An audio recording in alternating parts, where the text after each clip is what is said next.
Je vous retrouve une fois de plus pour l'actualité du jour. Mesdames, Messieurs, bonjour, bonsoir. Ça dépend de l'ère à laquelle vous serez en train de suivre ces résumés de l'actualité pour ce mercredi. Nous allons donc commencer avec la réalité sur les lignes de front. De violents affrontements ont opposé dans les heures de la matinée de ce mercredi 29 mai 2024. Le VDP Wazalendo, rebelle du 23 RDF dans le village de Butumba Longue, Tchazaroe et Rungu. Nous sommes en chefferie de Bachali en territoire de Massissi au Nord Kivu. Et puis tragédie en ville de Beni de Butembo au Nord Kivu. Un bébé d'environ 8 mois est décédé le mardi dernier après avoir consommé des aliments toxiques lui donnés par son oncle lundi 27 mai 2024 dans la cellule Isango au quartier Mukuna dans la commune de Bulengera. La liste du nouveau gouvernement congolais a été enfin dévoilée tard dans la nuit du mardi 28 au mercredi 29 mai 2024. La liste rendue publique par la première ministre Judith Suminwa Tuluka compte 54 membres, dont plus de la moitié ici de l'Union sacrée de la nation, la plateforme politique du président de la République, Félix-Antoine Tshisekedi. D'ailleurs, pour analyser la sortie du nouveau gouvernement, je vais recevoir en direct de l'actualité du jour Ronelli Ntibonera, un journaliste de Kivu Morning Post.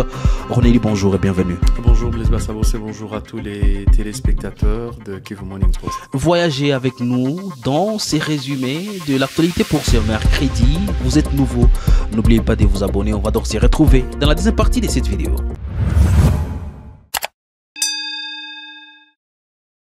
Commençons l'actualité du jour par la situation sur les lignes de front, parce que nous sommes en train de présenter l'actualité du jour. À l'est de la République démocratique du Congo, des violents affrontements ont opposé dans les heures matinales de ce mercredi 29 mai 2024 le VDP Wazalendo aux rebelles du 23 RDF dans le village de la chefferie de Bachali en territoire de Massissi au Nord Kivu. Les villages concernés sont Butumba Longue, Tchazaroe et Rungu.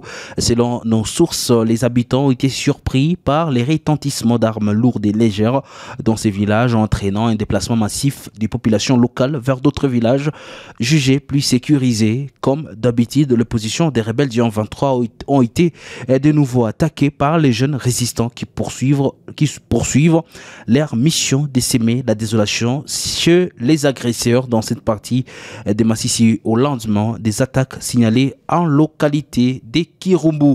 Il faut le dire, quelques heures après ces attaques, les jeunes Wazalendo ont été visibles dans les centres de Butumba Longue avant de lancer un assaut à Tchazaroe où ils ont été confrontés à une résistance farouche de l'ennemi.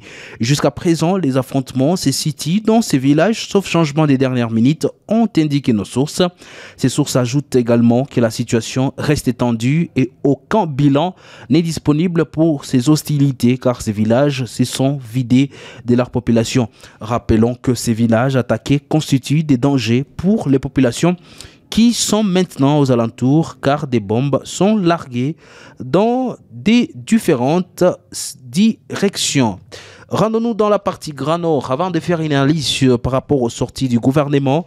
À tragédie en ville de Butembo, Nord Kivu, un bébé d'environ 8 mois est décédé le mardi dernier après avoir consommé des aliments toxiques lui donnés par son oncle le lundi 27 mai 2024 dans la cellule Isango au quartier Mukuna dans la commune de Bulengera. Et puis, selon l'information livrée par la société civile communale, il s'agit d'un jeune garçon âgé de 12 ans qui a fait boire ces poisons à sa nièce. Ce dernier a profité mettre les toxiques Radkill dans la bouillie à l'absence de la mère de l'enfant.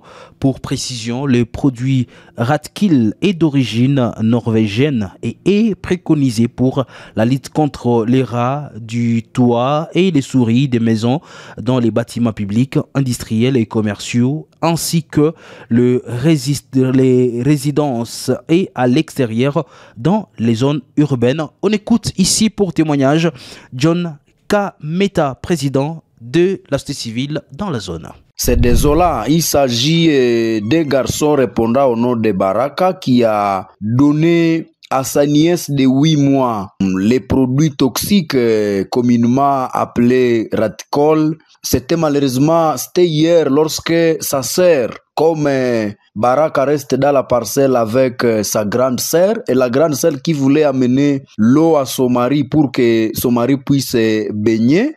Et pendant cet temps, Baraka a profité pour mettre ces produits toxiques dans la bouillie, et il a profité pour donner à sa nièce de 8 mois. Et pendant ces quelques minutes-là, en tout cas, l'allure ou le comportement ou la santé de la femme s'est vraiment dégradé. C'est comme ça que vite on a dépêché la femme au niveau de la structure sanitaire. Mais malheureusement, aujourd'hui, tôt le matin, la nièce est décédée. C'est donc une situation qui nous inquiète. Et alors, l'oncle donc de la nièce qui est décédée a été arrêté, mais quand il a été arrêté, il a cité un de ses amis avec qui lui a dit que c'est comme ça que ils ont comploté. Mais j'ai échangé avec l'OPJ. L'OPJ m'a quand même rassuré que, en tout cas, le deuxième enfant qui a été cité, en tout cas, est de loin dans ces dossiers. Mais ce qui est vrai pour le moment, ces deux jeunes garçons sont déjà entre les mains de la justice. Un message que nous lançons à la population de Butembo, surtout aux mamans, surtout aux parents, c'est de surveiller le mouvement des enfants. Donc, voir quand est-ce qu'on peut on peut laisser l'enfant, à qui est-ce qu'on a laissé la fin, mais c'est vraiment un message qui nous inquiète fort comme société civile à commune de Boulenker à messieurs les journalistes. La liste rendue publique par la première ministre Judith Suminwa Sulu compte 54 membres, dont plus de la moitié sont ici de l'Union sacrée, la plateforme politique du président de la République, Félix Antoine Tshisekedi. Voilà donc ce qu'on peut déjà dire en prélude par rapport à la sortie du nouveau gouvernement congolais, rendu public tard la nuit du mardi 28 au mercredi 29 mai 2024. Ronelli, surtout bienvenue. Nous allons donc analyser avec vous cette sortie médiatique. Au fait, les gouvernements, on l'attendait déjà après beaucoup de mois. C'est enfin rendu public. 54 membres vont composer le gouvernement congolais. Oui, c'est en tout cas ce qu'attendait la population congolaise depuis cela 5 mois. On parlerait même d'une pression qui était visible derrière la première ministre Judith Suminwa. Ce qu'on a vu avec le Sénégal après quelques jours de la cérémonie d'investiture du président, il y a quand même un gouvernement qui est sorti. Après la situation du Sénégal, d'autres pays avaient emboîté les pas, toujours dans les cadre de ces élections. Et donc pour la République démocratique du Congo, c'était l'opportunité pour le gouvernement actuel et surtout la première ministre de montrer son côté sérieux. Et en publiant ces gouvernements, c'est vrai, on est autour des 54 ministères. Et dans les 54, nous avons par exemple 6 vice premiers ministères, s'il faut vraiment en parler comme ça, parce que nous avons 6 vice premiers ministres et ministres, donc pour des questions qui sont essentielles. Nous avons également des ministères d'État, à part ces ministères d'État. 10 ministres d'État. 10 ministres d'État. Et donc, 24 ministres, 4 ministres délégués et voilà. 10 vice-ministres. Alors, ce qui est très important et très impactant dans cette sortie, c'est qu'il y a quand même certains noms auxquels on est habitué à retrouver dans le gouvernement République démocratique du Congo qui sont carrément absents, parce que c'est compliqué quand même qu'on parle d'un gouvernement sans pour ne pas, par exemple, parler de Lukwebo, qui est l'un des grands classiques, mais avec lui, j'espère qu'il y a encore beaucoup d'opportunités. Et parmi les ténors de l'Union sacrée, nous avons vu seulement Jean-Pierre Bemba revenir Jean-Pierre Bemba qui est rentré, mais il y a également des gens, s'il faut parler par exemple de ces grands animateurs de l'Union sacrée, c'est vrai, Bemba est rentré, mais rentré où? Parce que ça aussi est une grande question. Et heureusement que dans chaque ministère, il y a des spécialistes et des questions spécifiques qui sont traitées dans ce genre de ministère, parce que Bemba, on l'a connu au niveau niveau de la défense où il était habitué à des réunions avec des généraux. Maintenant qu'il est au transport, ce sera peut-être également à un moment pour lui d'avoir des expériences avec les transporteurs pour comprendre la donne, mais également pallier aux défis liés au transport en République démocratique du Congo. Il faut le dire, une représentation de femmes quand même, un chiffre assez important dans ces gouvernements. Nous avons vu de nouvelles figures et dans la partie Est également des gens qui étaient déjà élus sénateurs qui se retrouvent également membres du gouvernement. Jacquemain Chabani qui a été, on peut dire, une révélation. Jacquemain Chabani, il faut le rappeler, il a été quand même aux côtés des chefs de l'État lors de la campagne présidentielle de décembre 2023. Il a suffisamment travaillé parce que si vous voyez cette performance réalisée par le président de la République, Jacquemain Chabani et son équipe, il avait contribué à un grand pourcentage. Il était directeur de cabinet, donc il était directeur de campagne pour les comptes du président de la République. Et le fait de les nommer comme d'abord vice-premier ministre et ministre en charge des questions intérieures, la sécurité, des affaires coutumières, c'est une grande responsabilité parce qu'on sait au moins comment ça se passe en République démocratique du Congo, des contentieux électoraux, que ce soit pour le poste de gouverneur, déjà au niveau du Bas-Congo, ça chauffe. On a également des problèmes de la gestion des conflits coutumiers, que ce soit au Nord Kivu, que ce soit au niveau de la province du Sud Kivu et d'autres entités telles que la Chopo. À part cette dimension, il y a également des problèmes très spécifiques dans la gestion, par exemple, de la police sur l'étendue du territoire national. Nous avons des grands défis où il y a carrément des dysfonctionnements, par exemple, des questions relevant, par exemple, des territoires, des entités où il y a des conflits coutumiers ici et là. Donc, c'est tout un travail des titans qui attend Jacquemain Chabani. Mais revenons peut-être pour la question de femmes. 17 femmes. Je crois que c'est Félix Tshisekedi, le président de la République, pour que nous avons du respect, continue toujours à faire de beaux yeux pour prouver à la face de la communauté internationale qu'il est ses champions à masculinité positive. Mais ce qui est très intéressant dans cet avènement quand même de femmes, parlons quand même par exemple du ministre de l'Éducation, qui est physicienne et professeur. Il y a des technocrates dans ces gouvernements. Ouais, c'est ça ce que j'étais en train de dire, c'est que nous avons quand même des femmes qui aujourd'hui peuvent, en tout cas, s'il y a cette volonté, parce qu'au Congo, ce ne sont pas les diplômes malheureusement qui travaillent, parce que même lorsque Bemba est arrivé à la défense, les gens disaient avec son expérience en tant qu'un ancien belligérant, il pourrait carrément trouver une réponse à la crise dans l'Est.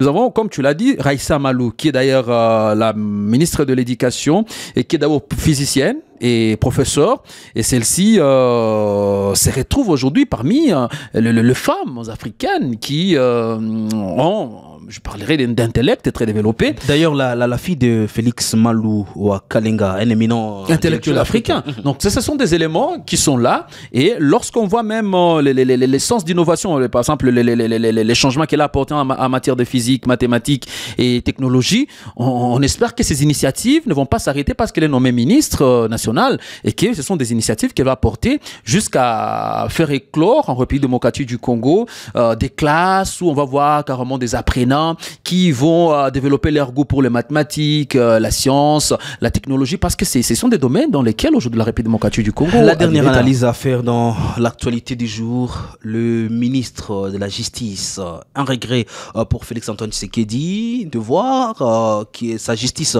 est malade, à suivre, si je peux emprunter son mot, il faut des réformes. Et aujourd'hui, nous voyons un candidat malheureux aux élections du 20 décembre 2023 prendre ses ministères. Qu'est-ce que vous pensez qu'il va apporter?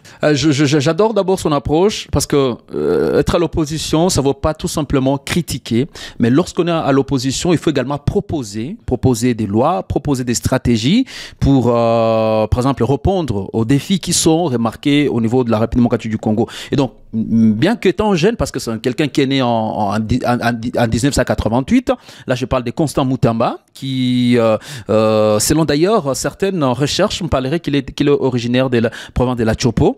Et donc, c'est un jeune qui a quand même été non seulement critique, mais qui apporte également des solutions. Et l'on espère déjà son avènement à la tête de ces ministères, parce que déjà, selon les données que nous avons en notre possession, c'est quelqu'un qui a également étudié les droits. Il est patron création d'un cabinet d'avocats.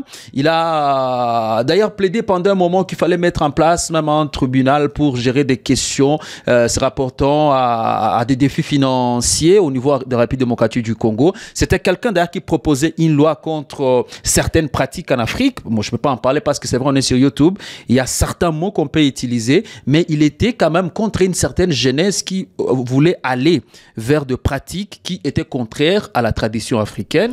Et René, par rapport à Constant Mutamba, il faut quand même noter parmi ses déclarations sur les questions de l'Est de la RDC, il a dit, je cite, « Il est crucial de mobiliser la machine juridique contre les complices internes et les membres du 123, ainsi que de saisir la Cour internationale de justice contre Paul Kagame. » Est-ce que son avènement au ministère de la Justice va emporter en plus par rapport à cette résolution de la crise à l'Est que nous attendons? Il est trop jeune, il a de l'énergie et je crois que c'est l'opportunité parce qu'il était candidat numéro 2 lors de présidentielle de 2023 et Félix, qui est déjà à son dernier mandat, s'il n'y aura pas, bien sûr, changement de la constitution au pays, je crois que c'est la meilleure balle qu'il a maintenant de marquer le point en République démocratique du Congo, surtout d'initier par exemple une action contre Paul Kagame qui, on le sait aujourd'hui avec beaucoup de rapports, et derrière cette crise sécuritaire qui s'écoule à partir de la République démocratique du Congo,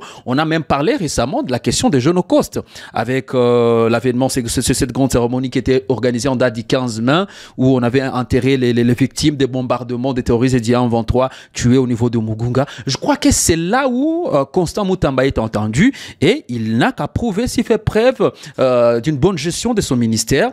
Il pourra marquer les esprits et pourquoi pas peut-être tenter en 2028, voir s'il pourrait avoir cette confiance de la population congolaise. Merci beaucoup Ronelli d'avoir répondu à nos questions. Merci beaucoup Blaise Bassabos et merci à tous les téléspectateurs. Mesdames et messieurs, c'est par là que nous allons mettre un point final à ces résumés d'actualité pour ce mercredi. Merci à vous de l'avoir suivi.